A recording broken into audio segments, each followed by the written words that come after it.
Medchal BRS party MLA మాజీ మంత్రి పాలమ్మిన పూలమ్మిన కష్టపడ్డ కాయా కష్టం చేసిన కోట్లు సంపాదించిన 600 ఎకరాల భూమి ఉన్నది.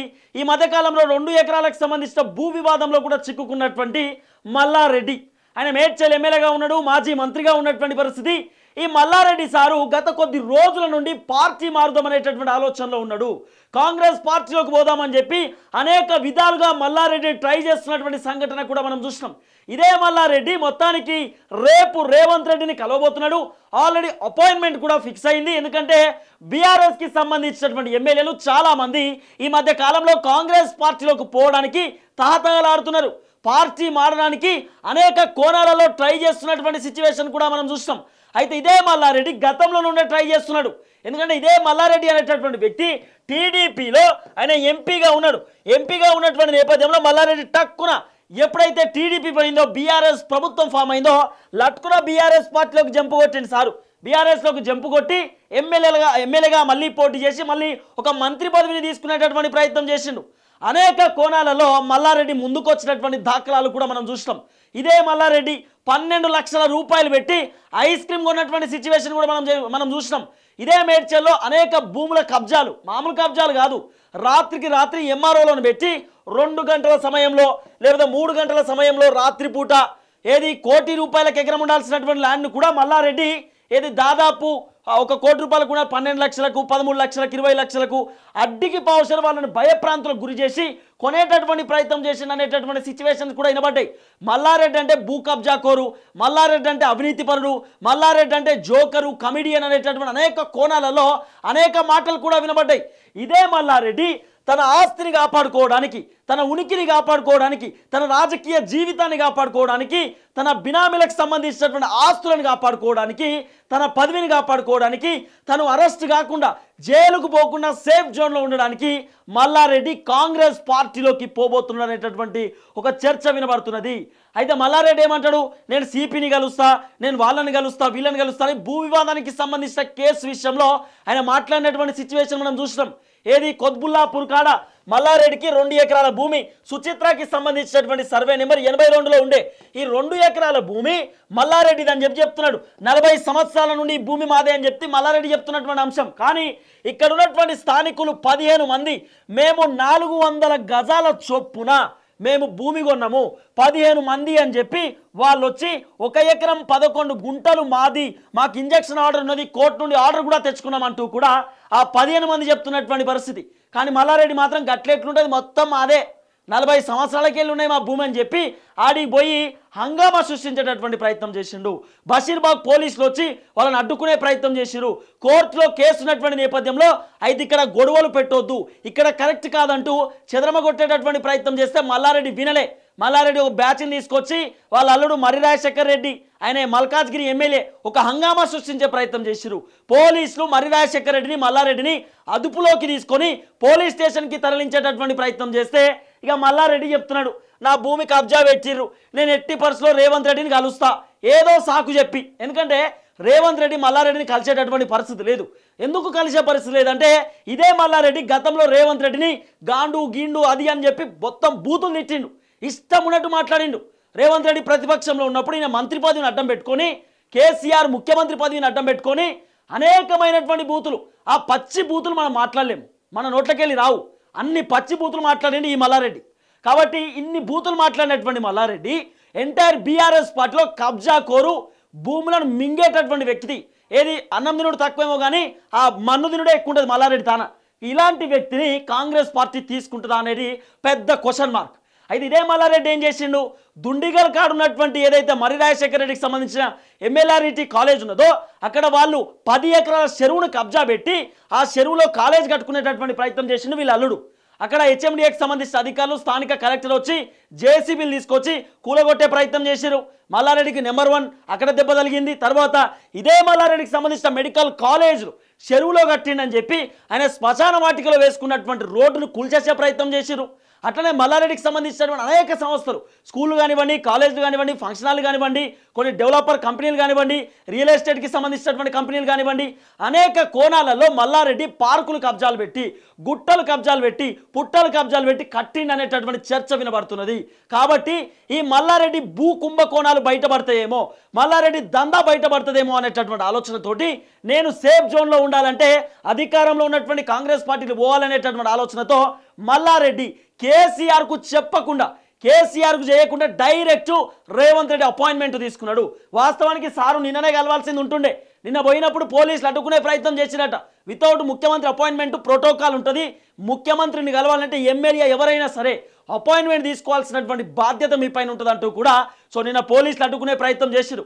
ఇక సార్ ఏం చేసిండు, ఎట్లయినా రేవంత్ రెడ్డి నన్ను కలిసే పరిస్థితి లేదు, గతంలో నుండే కాంగ్రెస్లోకి వస్తా తీసుకోండి అని బతలాడితే కూడా తీసుకునే పరిస్థితి లేదు కాబట్టి మెల్లగా ఉపాయం కట్టిండు సారు. ఇక నా భూములు వివాదంలో ఉన్నాయి, నా భూములు కబ్జాలు పెడుతుర్రు, నన్ను ఇబ్బంది పెడుతున్నారు, ముఖ్యమంత్రి గారికి నేను కంప్లైంట్ చేయాలని చెప్పి ఎట్లనో అట్లా కలిసి దోస్తాన్ చేసుకుందామనే ఆలోచనలో మల్లారెడ్డి పడ్డాడంటూ ఒక చర్చ వినబడుతున్నది. ఇప్పుడు ఇంకోటి ఏంది, ఇదే మల్లారెడ్డి అనేటటువంటి వ్యక్తి 10 మంది బీఆర్ఎస్ పార్టీ ఎమ్మెల్యేలతోటి కాంగ్రెస్లోకి పోవడానికి రెడీగా ఉన్నాడంటూ కూడా చర్చ వినబడుతున్నది. ఎందుకంటే మల్లారెడ్డి గతంలోనే బెంగళూరుకు పోయి డీకే శివకుమార్ని కలిసినటువంటి దాఖలాలు కూడా మనం చూస్తాం. డీకే శివకుమార్ మీకు తెలుసు కదా, కర్ణాటకకు సంబంధించినటువంటి ఉప ముఖ్యమంత్రి, ఆయన కీలకమైనటువంటి వ్యక్తి కాంగ్రెస్కి సంబంధించినటువంటి కమిటీలో. కాబట్టి డీకే శివకుమార్ని కలిసి సార్ రేవంత్ రెడ్డిని దయచేసి కొంచెం స్లో డౌన్ కమ్మని చెప్పండి, నా జోలికి రాకని చెప్పండి సార్, ఇబ్బంది అనిపిస్తూ ఉంది, రేవంత్ రెడ్డిని దూకుడు తగ్గించమని చెప్పండి, భయం అవుతా ఉంది, లేదా నేను కాంగ్రెస్ పార్టీలోకి రావడానికి రెడీగా ఉన్నా, అవసరం అనుకుంటే నేనే ఒక 100 కోట్ల రూపాయలు ఇచ్చి కాంగ్రెస్లోకి రావడానికి కూడా సిద్ధంగా ఉన్నా, పార్టీ ఫండ్ కూడా ఇస్తా అని చెప్పి ఇదే మల్లారెడ్డి గతంలోనే చెప్పే ప్రయత్నం చేసిండంటూ చర్చ వినబడుతున్నది. ఎందుకంటే డీకే శివకుమార్తో కలిసి దిగినటువంటి ఫోటోలు కూడా మనం చూసినాం. కాబట్టి ఈ అవినీతి పరుడైనటువంటి ఈ మల్లారెడ్డి కమేడియన్, అట్లనే రేవంత్ రెడ్డిని అనేక కోణాలలో తిట్టినటువంటి ఈ మల్లారెడ్డిని రేవంత్ రెడ్డి తీసుకుంటాడా లేదా అనేది ఇప్పుడు బిగ్ క్వశ్చన్ మార్క్. కానీ ఈ మల్లారెడ్డి మాత్రం గతంలోనే ప్రియాంక గాంధీ అపాయింట్మెంట్ కూడా అడిగిండు, ప్రియాంక గాంధీ కూడా అపాయింట్మెంట్ ఇవ్వలేదు, సోనియా గాంధీ అపాయింట్మెంట్ అడిగిండు, రాహుల్ గాంధీని కలుద్దామని చెప్పి అనేకసార్లు ట్రై చేసిండు, కానీ ఎక్కడ కూడా వర్కౌట్ కాలేదు, బెడిసి కొట్టింది. కాబట్టి ఇప్పుడు ఆయన కొత్త ఉపాయం ఏంది, కాంగ్రెస్లోకి నన్ను తీసుకునే పరిస్థితి లేదు, ఎందుకంటే నేను కాంగ్రెస్లో పోతే ఒకవేళ నాలాంటి అవినీతి పరుని తీసుకుంటే మళ్ళీ అవినీతి పార్టీ అంటారేమో అని చెప్పి నన్ను తీసుకునే అవకాశం ఉండకపోవచ్చు. కాబట్టి ఏం చేసిండు, 10 మంది బీఆర్ఎస్ ఎమ్మెల్యేలతోటి మాట్లాడుకొని తోడు తీసుకోపోతా, ఇప్పుడు నేను ఒక్కనొత్తా అంటే రానిత్తలేరు కదా, నాతో పాటు 9-10 మందిని వేసుకోతా, అప్పుడు నన్ను రానియండి అని చెప్పి మొత్తానికి 9 మంది మీద టార్గెట్ పెట్టిండు మల్లారెడ్డి. మల్లారెడ్డితో పాటు 9 మంది బీఆర్ఎస్కి సంబంధించిన ఎమ్మెల్యేలు కాంగ్రెస్ పార్టీలోకి జాయిన్ కావడానికి రెడీగా ఉన్నట్టుగా వినబడుతున్నటువంటి చర్చ. అంతేందుకు మీరు చూడరు, కంప్లీట్గా మల్కాజ్గిరి లోక్సభ పార్లమెంట్కి సంబంధించినటువంటి విషయంలో 7 నియోజకవర్గాలు ఉన్నాయి.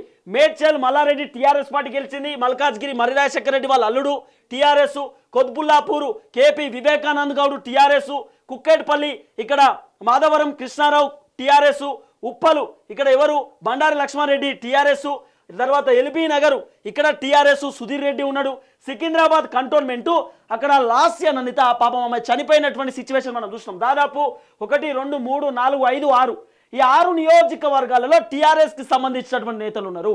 మల్లారెడ్డి ఏది చెప్తే వాళ్ళు వినేటటువంటి వ్యక్తులు వీళ్ళంతా. కాబట్టి మరి ఈ 6గురు తీసుకోపోతారా ఏందనేది కూడా ఒక పెద్ద సెన్సేషన్. వీళ్ళు మాత్రమే కాదు, ఇంకా చాలామంది బ్యాచ్ ఉన్నారు.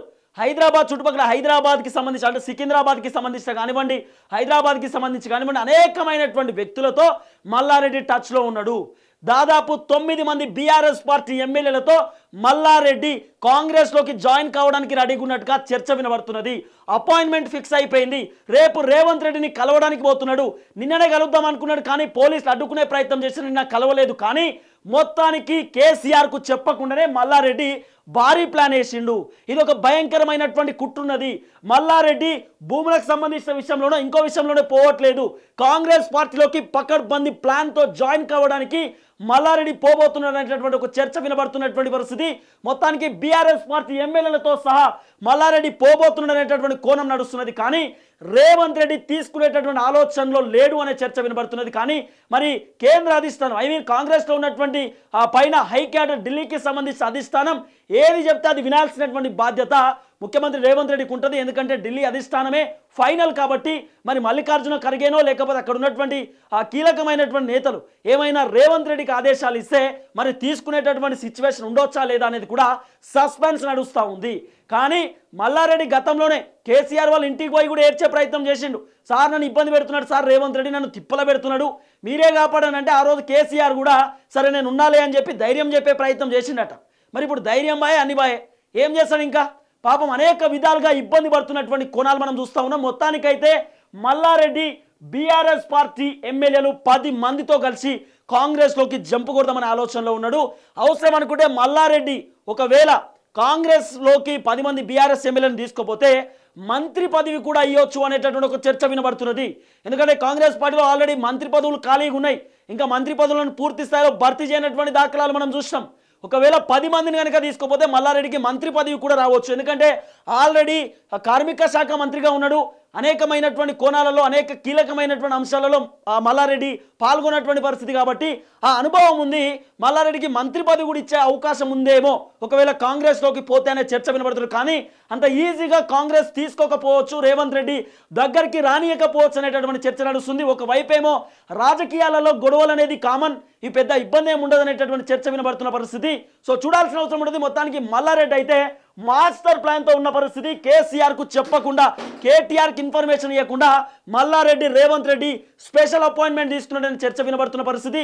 ఓవైపు కేసీఆరే మల్లారెడ్డిని పంపొచ్చు కాంగ్రెస్ పార్టీని డిగ్రేడ్ చేయడానికి, కాంగ్రెస్ పార్టీలో ఉన్నటువంటి కీలక నేతలను మళ్ళీ బీఆర్ఎస్లోకి రప్పించుకోవడానికి, ప్రభుత్వాన్ని ఫామ్ చేయడానికి మల్లారెడ్డిని ఎరలెక్క వాడుకోవచ్చు.